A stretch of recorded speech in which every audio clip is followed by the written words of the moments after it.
Imagine a city where 22 million people live, crammed into an area barely larger than Manhattan, where a simple 5-kilometer journey, maybe 3 miles, can easily take an hour and a half.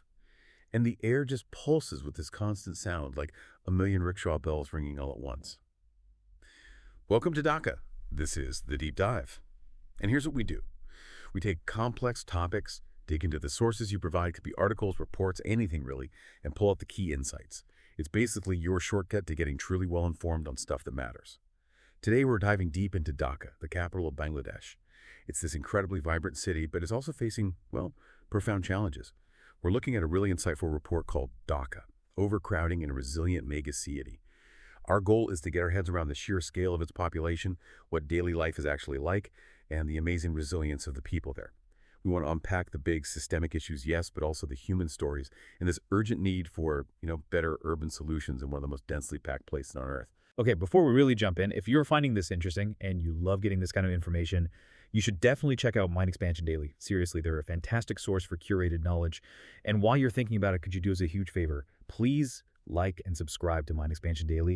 It really helps us reach more curious people like you and lets us keep doing these deep dives. Also, if you feel like supporting our work directly because you're getting value from this, you can always buy us a coffee. The link is right down there in the description. Easy to find. And finally, as we go through Dhaka's story today, we genuinely want your take. Do you agree with our summary of the challenges and the triumphs? Maybe you disagree. Let us know in the comments below. Oh, and tell us where you're listening from. We're really trying to expand our global reach, so drop your location in the comments too. We'd love to see where everyone is tuning in from. Okay, let's get into this staggering reality. A city with over 22 million people. And they're packed into just 306 square kilometers. That comes out to, 45,000 people per square kilometer? I mean, that figure from August 2025 puts it right up there among the world's most densely populated cities. What's the immediate effect of that? Well, what's really striking is the speed of it all, how fast this happened. Dhaka's population just exploded, basically, from about 2.6 million back in 1971, which is manageable, right, to this 22 million figure now. And this incredibly rapid urbanization has just completely outstripped any kind of infrastructure development. Like the sources point out, only 7% of the city's land is actually roads. 7%? That sounds tiny. It is. Compare that to a global average of around 15%. So Dhaka has less than half the road space a typical city needs just to, function somewhat normally. And I guess that lack of road space feeds directly into the infamous traffic jams, right? The source mentioned commuters losing something like 3.2 million hours every single day stuck in traffic. That costs the city, an estimated $4.5 billion a year just in lost productivity? That's mind-boggling. It sounds like a constant battle. It is a constant battle, and it's more than just lost money or lost time. It's a daily grind that really wears people down. Public transport, mostly buses and those iconic cycle rickshaws, they handle about 80% of all trips. Yeah. But they're under enormous strain. Buses, they're often running at 150% capacity during rush hour. Imagine that. Wow. And this kind of constant pressure, this scramble for basic space and resources, it also shapes the city's physical landscape. Over 40% of Dhaka's residents, that's about 9 million people, live in slums or informal settlements. These areas often lack reliable access to basics like clean water, proper sanitation, electricity. And crucially, these settlements house about 70% of the city's poor population. A key point here is the lack of legal tenure. Most residents don't have official rights to the land they live on. So they could be forced out at any time. Exactly. That vulnerability makes it really difficult to invest in improving infrastructure because their presence is seen as temporary or unofficial. It creates this cycle of precariousness. Okay, so that explains the immediate consequences. But what's actually driving this relentless growth? Why are so many people flocking to Dhaka despite these conditions? The primary driver, according to the sources, is definitely rural to urban migration. We're talking about 500,000 people moving to Dhaka every year. 500,000 people. Every year? Every single year. And they're pulled in largely by the hope of economic opportunity. Dhaka dominates Bangladesh's economy, especially the garment industry. It holds about 60% of that sector nationwide. And that industry alone employs around 4.4 million workers in the city. So it acts like a huge magnet. Right. The jobs of the poll. But you mentioned opportunity with caveats earlier. The sources say the average monthly wage in that garment industry is only about $95. That seems incredibly low to survive in a major city. Doesn't that Mhm. just trap people in poverty anyway? It absolutely does. That $95 figure is a stark example of how economic opportunity doesn't automatically mean a decent standard of living. It keeps many workers stuck in that cycle of poverty, often forcing them into the very slums we were just talking about. The global demand for cheap clothing puts immense pressure on manufacturers to keep costs down, and wages are often the first place they squeeze. So people move for work, but the work itself doesn't pay enough to escape hardship. So migration is one huge factor. The sources also point fingers at inadequate urban planning. Apparently, only 20% of Dhaka's development actually follows any kind of master plan, leaving 80% of construction unregulated. That sounds chaotic. Is it just a lack of planning, or is it harder than that? It's more complex than just not having a plan. There is a detailed area plan, the DAP, covering 2016 to 2035. It aims to manage growth better. But the sources say only about 30% of its goals have actually been implemented, the main reason. Big funding shortfalls. They just don't have the resources to execute the plan properly.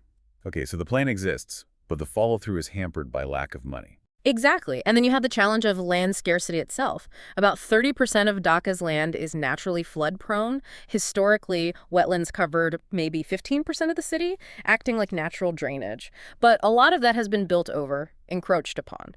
So the city's ability to handle heavy rains is much lower now, leading to worse flooding. We're talking about floods displacing 500,000 people every year. 500,000 people displaced by floods annually. Annually. It's a recurring crisis within the chronic crisis. And layered on top of all this is significant economic disparity. The wealthiest 10% own about 40% of the city's wealth. This makes affordable, safe housing incredibly scarce for the vast majority, pushing more and more people towards those informal settlements on marginal, often flood-prone land. Wow. So trying to navigate daily life in Dhaka must just be an intense sensory experience. The sources paint this picture. Markets like Newmarket teeming with 100,000 visitors a day, 1 million rickshaws, the sound of their bells mixing with car horns, street vendors shouting, and those buses meant for 40 people crammed with 70. How does that feel on a human level? It makes even the simplest things incredibly difficult. A huge test of patience, really. Like we mentioned, getting to an office just 5 kilometers away can take 90 minutes, maybe more, on a bad day. And the sources say 80% of commuters report feeling significant stress just from their daily journey. It's not just inconvenient, it's a constant source of anxiety and exhaustion. It's easy to talk about these big numbers, but the sources give us a specific story that really grounds it. Can you tell us about Aisha? Yes, Aisha's story is powerful. She's a 28-year-old mother living in the Karel slum, which itself is home to around 200,000 people. Think about that density within the density. Her day starts at 5 a.m. First task: fetch water from a communal pump. This takes about 30 minutes, mainly because of the long queues. That's just normal. Part of the routine. Exactly. Her home is tiny, about 10 square meters, roughly 100 square feet, which she shares with her 2 children. There's little ventilation, and open drains run right outside, posing constant health risks. She works as a garment worker, earning about $70 a month. And get this, 40% of that income, nearly half, goes just to rent for that small space. 40% on rent alone, leaving almost nothing for anything else. Very little for food, healthcare, education, anything to build a future. It's a constant struggle just to get by. That's such a tough picture. But the sources also highlight something incredible about her, right? Her determination. Yes, that's what's truly remarkable. Despite these incredible way below, the global average is closer to 2.7. This lack of capacity has direct consequences. Waterborne diseases like cholera are common, affecting about 20% of slum residents each year. A big reason for that is that around 70% of the city's wastewater goes untreated, often contaminating the water people rely on. 70% untreated sewage. That's staggering. It is, and education suffers too. In the slums, about 30% of children drop out before even reaching secondary school. It's partly due to overcrowded classrooms, lack of resources, but also the economic pressure on families. Kids often need to work. And sanitation. You mentioned the drains near Aisha's home. I assume that's a massive citywide problem. Oh, absolutely. A full-blown crisis. Dhaka generates something like 2 million tons of solid waste every year. But the city systems can only manage to collect about 60% of it.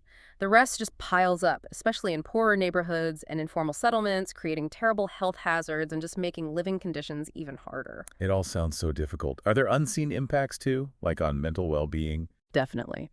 The sources indicate that mental health is a major concern. Around 50% of residents report experiencing significant anxiety. It stems from the constant stress of overcrowding, the noise, the pollution, the precariousness of housing and jobs, the sheer daily struggle. It's a silent toll, but it's huge. Okay, it feels overwhelming. Mm. But you keep mentioning resilience. So amidst all these challenges, where are the signs of hope? How is the community fighting back or adapting? This is where Dhaka's spirit really comes through. Despite the massive systemic problems, there's incredible ingenuity and mutual support happening at the grassroots level. You have community groups like the Urban Poor Network mentioned in the report.